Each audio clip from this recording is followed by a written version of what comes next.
All right, folks, we're back and we're going to continue with our exam review. Looks like we're doing some potential energy diagrams. We've done several of these on assignments, and we've done several in class. You should be fairly familiar with these, and of course you'll see them on your exam, so let's just jump right on into it. So we'll use this first potential energy diagram. Which of the letters A through F in the first diagram represent the potential energy of the products? So I'm just going to label right here X plus Y. Those are my reactants, and that's their potential energy. And Z right over here, that's my product. So the potential energy of my products would be this distance from here to there, which is represented by, looks like that's letter E. Okay, what is the potential energy of my reactants? So that's going to be letter A. Which letter indicates the activation energy of the forward reaction? So that's the energy required to produce what's called the activated complex. So the activated complex sits right up here, and so the energy required to do that for the forward reaction would be from here to there. So that would be letter B.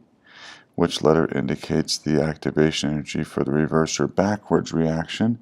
So that would be from my products going towards my reactants. So here to here, that would be letter D.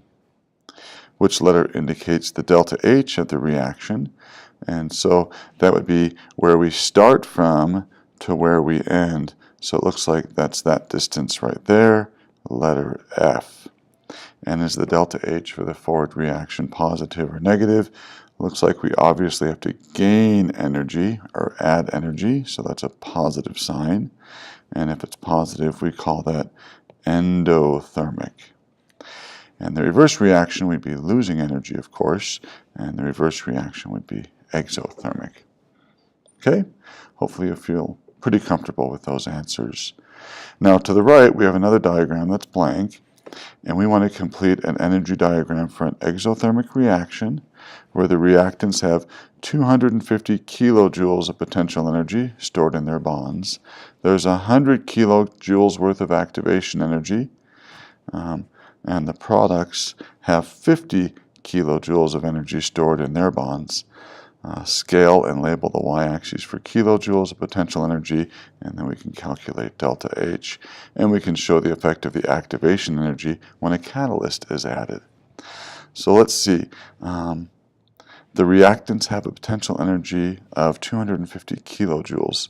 So let's see, if we start here, we'll call this 0, and if we make this 50, 100, but we can't scale it that way, so let's not do that. Let's go 50, 100, 150, 200, 250, 300, 350, and that would be kilojoules of potential energy. So let's see where my reactants are. They have 250 kilojoules of potential energy stored in their bonds. So I'm going to go right here. I'm going to say these are my reactants. Okay, let's see what the activation energy is. There's 100 kilojoules of activation energy. So I'm going to put a little mark right here because 250 plus 100 would give me 350. My activated complex is right up there. So that would be my activation energy. And let's see, and my products only have 50 kilojoules of energy stored in their bonds. So that's going to be way down here. So we're going to release a bunch of energy, and here are my products. Okay, so let's see if this works out, kiddos. Let's change colors here for just a sec. From here to here, this is the activation energy of my forward reaction. And that looks like that goes from 250 to 350.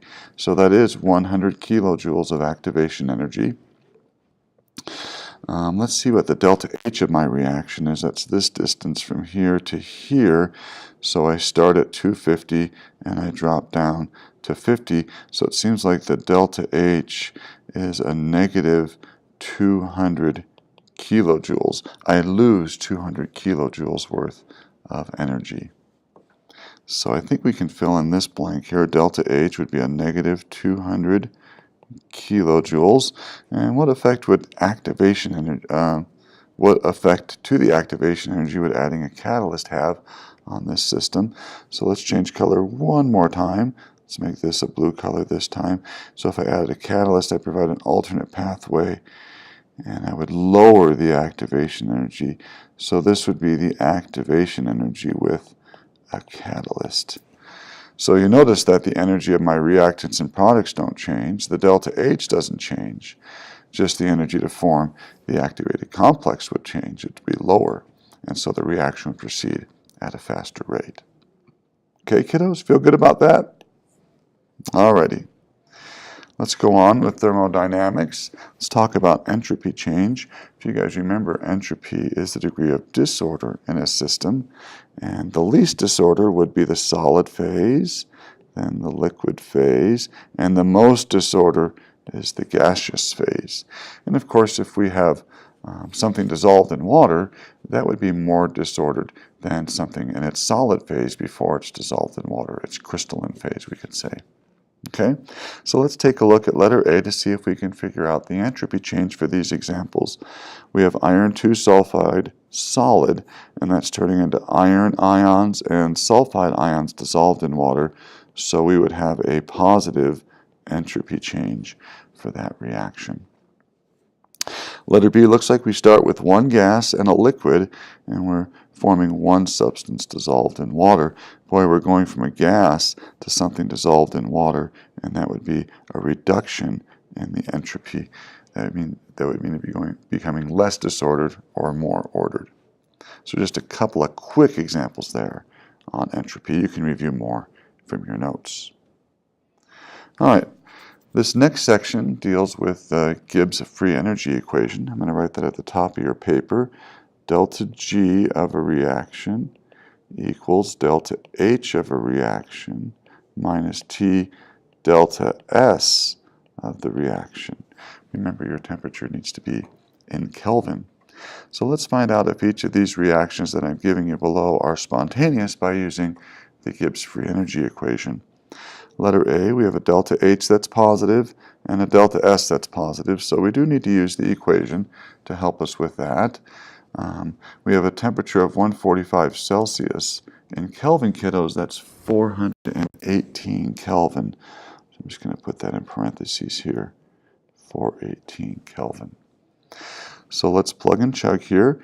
Delta G will equal my delta H, which is 15.6 kilojoules minus the product of T, 418 Kelvin, times delta S. Now be careful because my delta S is in joules, so let's make that kilojoules, 0.045 kilojoules per Kelvin. Alrighty, so we have 15.6 minus, so I'm going to use my parentheses key, 418 times 0.045. And we'll close off my parenthesis key here. And so I end up with a negative 3.2. And so because that sign is negative, we know that that reaction will be spontaneous.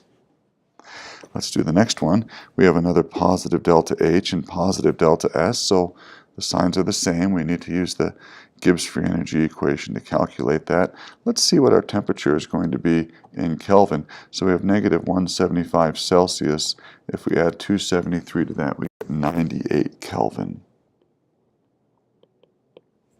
Okay, so let's do delta G equals, looks like we have 35.6 kilojoules minus T, which is my 98 Kelvin, times delta S, 0.078 kilojoules per Kelvin. So 35.6 minus, using my parentheses key, 98 times 0.078, close off those parentheses, and I get a positive 28. And that sign is positive, so we know that that reaction will not be a spontaneous reaction. Now, we could calculate the temperature where these will reach equilibrium. And so remember, when equilibrium is reached, delta G will equal 0. that means, whoops, I got a stray mark there. That means delta H of the reaction will equal T delta S of the reaction. So we could solve for the temperature where they reach equilibrium by taking delta H of the reaction and dividing it by delta S of the reaction. I'll just do the first one for you. So for letter A, let's give myself a little bit of room here. Delta H was 15.6 kilojoules divided by my delta S, which was 0.045 kilojoules per Kelvin. You can see kilojoules cancel out here. So I have 15.6 divided by 0.045. Looks like 347 Kelvin is where that temperature will become spontaneous. And since they're both positive, that means it'll become spontaneous above a temperature of 347 Kelvin. And I'll let you do letter B on your own. All right, another part of the exam would be rate law. Boy, we did several of these in our notes and in class. And I think I actually did another video for you where I did maybe 2 other rate law problems for you. You folks should be pretty good at these. There will definitely be some in the multiple choice and one on the free response portion of the exam. So let's take a look at this reaction. We have 2 NOs reacting with oxygen gas to form 2 nitrogen dioxides. 3 experiments were done. We have to find the order for NO and O2, and we have to write the rate law for the reaction and calculate the value of K. So in the first 2 experiments, I hope you notice that the NO concentration doubles while the O2 concentration stays the same. The rate changed, and the rate changed because of the NO changing, because the O2 we saw did not. Let's see what the rate changes by. It goes up to 0.0164 from 0.0041 molarity units per minute. That's a 4-fold increase. So if the concentration doubles, and that causes the rate to go up 4 times, that means the order of NO is second. So we say that that's second order. Now how about O2? Well, let me get my eraser out here to clear up my data table a bit. And let's see if we can find the order with respect to O2. You'll notice that I can't use the first 2 experiments because O2 does not change. But I do like the first and the third experiment where the O2 doubles and the NO stays the same this time. And you can see quickly, even without using a calculator, that the rate doubles. That's a direct proportionality. So that means O2 is first order. Just by the way, the overall order is the sum of the individual orders, which would be second order plus first order. So the overall order would be 3. Now let's write the rate law. All rate laws begin with R equals K. Then our reactant NO is in brackets. That means concentration in terms of molarity, and that would be squared. And the other reactant is O2 to the first power. So now we get to calculate K. So K would be equal to R over the concentration of NO squared and O2. And we're going to go ahead and use my data table. Let's go ahead and use the first experiment. That's the one I like to use here because I can read across quite easily. The rate of that first experiment, because I need to find the rate, is 0.0041 molarity units per second. And I'll make them molarity units per second on the exam as well, divided by the NO concentration during the first experiment, which is 0.030 molarity units, and that's squared, because remember, that's second order, divided by O2 concentration, which is 0.020 molarity units. So it looks like one of the molarity units cancel out, and my unit is 1 over second molarity units squared that remain. Let's find the numerical value of the constant, 0.0041, divided by, I'm going to use my parenthesis key here, 0.030 caret key squared, close off my parentheses, and divide that by 0.02. Looks like I end up with 228. I'm only allowed 2 significant figures, so we're going to call that a rate constant of 230. Now, a few kids were unclear as to why we calculated the rate constant, so I thought maybe I would do an example for you in the review.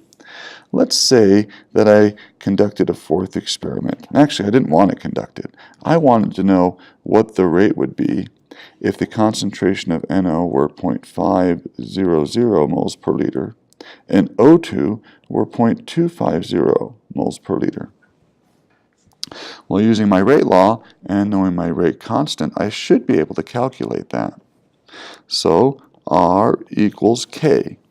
Don't I know that K is 230 1 over second molarity unit squared times NO concentration.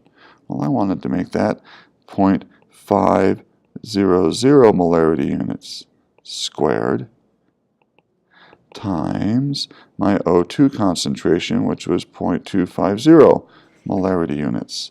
Now the units work out nicely. Molarity units squared cancel out, and I end up with molarity units per second remaining, which is a nice rate unit. Okay, so let's see what we end up with.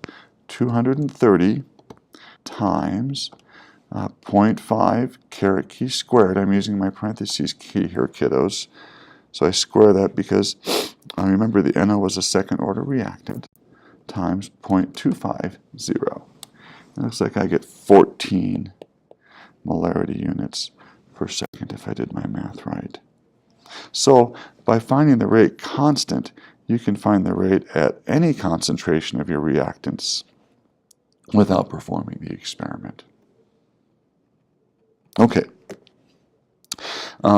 Just a heads up, we will have done this in class. I'm not going to have time on this video to do your nuclear review, but don't forget there will be some nuclear chemistry questions on the test. I'll keep them pretty straightforward. They'll be like numbers 4, 5, and 6 on your review paper, and we'll have done several of those in class.